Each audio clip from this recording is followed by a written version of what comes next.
ভাইয়া আমার ডাবটা একটু তাড়াতাড়ি দেন না। এই নেন ম্যাডাম আপনার ডাব। থ্যাংক ইউ ভাইয়া। যাক গলাটা শুকিয়ে গেছে, একটু খাই। ডাবটা তো অনেক মজা। যাক ভালো হয়েছে, সকালবেলা একটা প্রথমে কাস্টমার পাইলাম। অনেক মজা। আচ্ছা ডাবটার দাম কত ভাইয়া? আপু ডাব তো 200 টাকা বিক্রি করি, আপনি 180 টাকা দিলে হবে। কি বলে, এত কম দাম?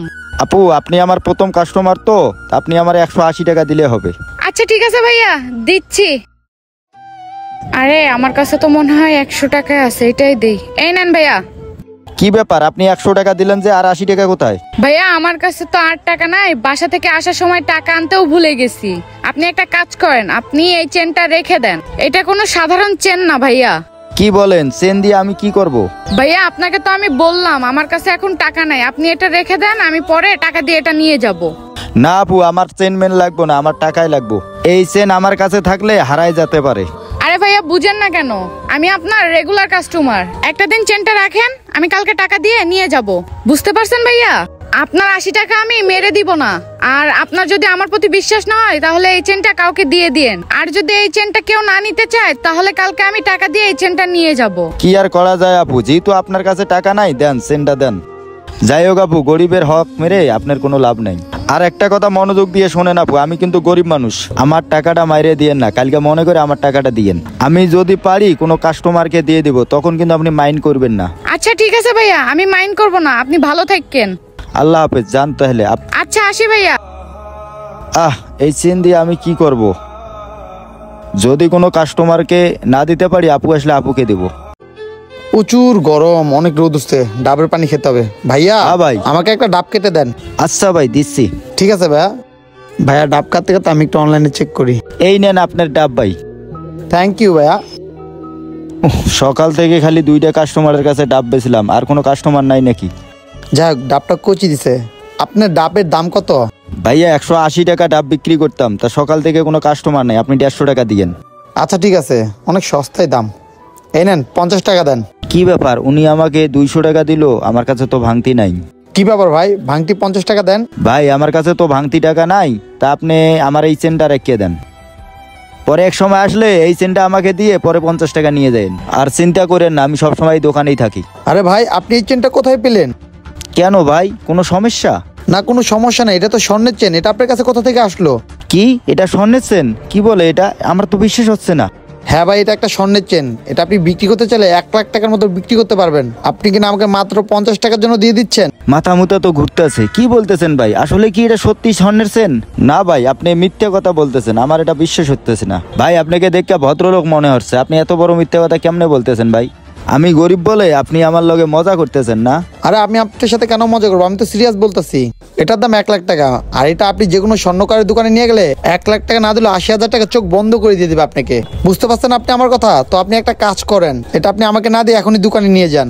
ভাই আমি কিন্তু এত কিছু বুঝি না, যদি স্বর্ণ হয়ে থাকে তাহলে আপনি এটা নিয়ে যান। আপনি পারলে আমাকে এটার মূল্যটা দিয়ে যান। আচ্ছা ঠিক আছে, আমি যদি এটা এখন নিয়ে যাই তাহলে কিন্তু আমি 80,000 টাকা 1 টাকা বেশি দিতে পারবো না। কি বলেন ভাই, এই চেনের পরিবর্তে আপনি আমারে 80,000 টাকা দিবেন? কি কয়, 80,000 টাকা? আচ্ছা ভাই ঠিক আছে দেন। আচ্ছা ভাইয়া দাঁড়ান দিচ্ছি। লোকটাকে 80,000 টাকা দিয়ে দিই, আমার কাছে তো আসিলই। দেখি তো টাকাগুলো ঠিক আছে নাকি। হ্যাঁ ঠিকই তো আছে। হ্যাঁ দিয়ে দিই ওনাকে। এই নেন, এখানে 80,000 টাকা আছে।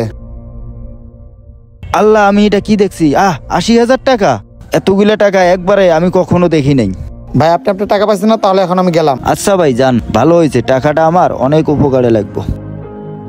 কি বিরক্ত লাগতেছে, এত সময় হয়ে গেছে এখনো আসতেছে না। কতক্ষণ লাগবে ওর আসতে বুঝতেছি না।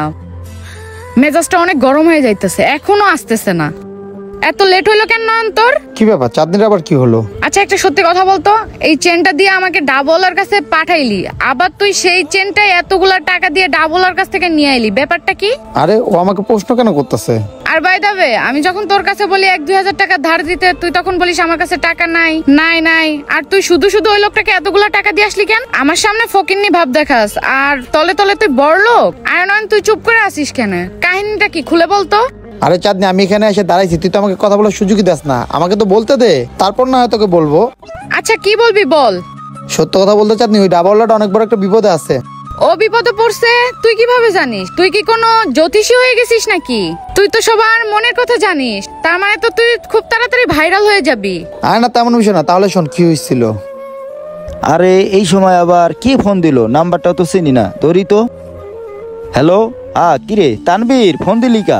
80,000 টাকা লাগবে, তুমি দ্রুত টাকা ম্যানেজ করো। 80,000 টাকা? হ্যাঁ ভাইয়া, 80,000 টাকা। ভাইয়া মার তো সিরিয়াস অবস্থা, আমি তো ওনাকে হসপিটালে নিয়ে যাচ্ছি। কি কস?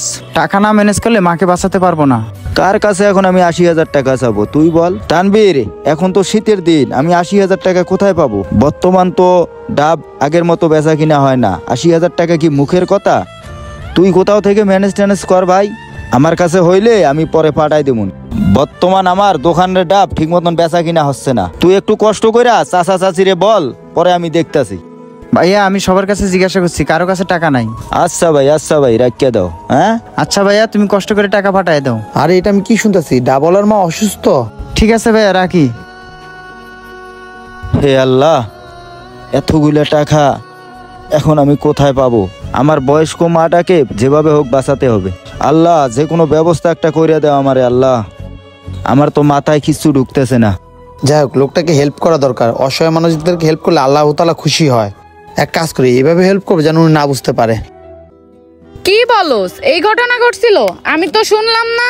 আরে তুই তো মোবাইলের নেশা ছিল। ওই লোকটা যখন কান্নাকাটি করতেছিল না যে ওর মার চিকিৎসার টাকা নাই, তখন না ওনার কথাগুলো শুনে আমার খুব মন খারাপ হয়েছিল। তখন আমি ভাবলাম ওই লোকটাকে আমি কিভাবে সাহায্য করি। আর ভাই দেবে, তুই তো ভালো করে জানিস, আমি কাউকে ওপেনে দান করি না, গোপনে দান করি, যেন সে না বুঝতে পারে। এই দানটা যেন কেউ বুঝতে না পারে। ডান হাতে দান করলে বাম হাত যেন না বুঝতে পারে, এই জন্য গোপনে দান করছি। সরি নয়ন, আমি বুঝতে পারি নাই। তুই যতই উপরে কিপটামো করস না কেন, ভিতরে ভিতরে তুই যে একটা ভালো কাজ করছস বা করস, আমি তো জানতাম না। আরে বাদ দে, এত প্রশংসা করার কিছু নাই গা।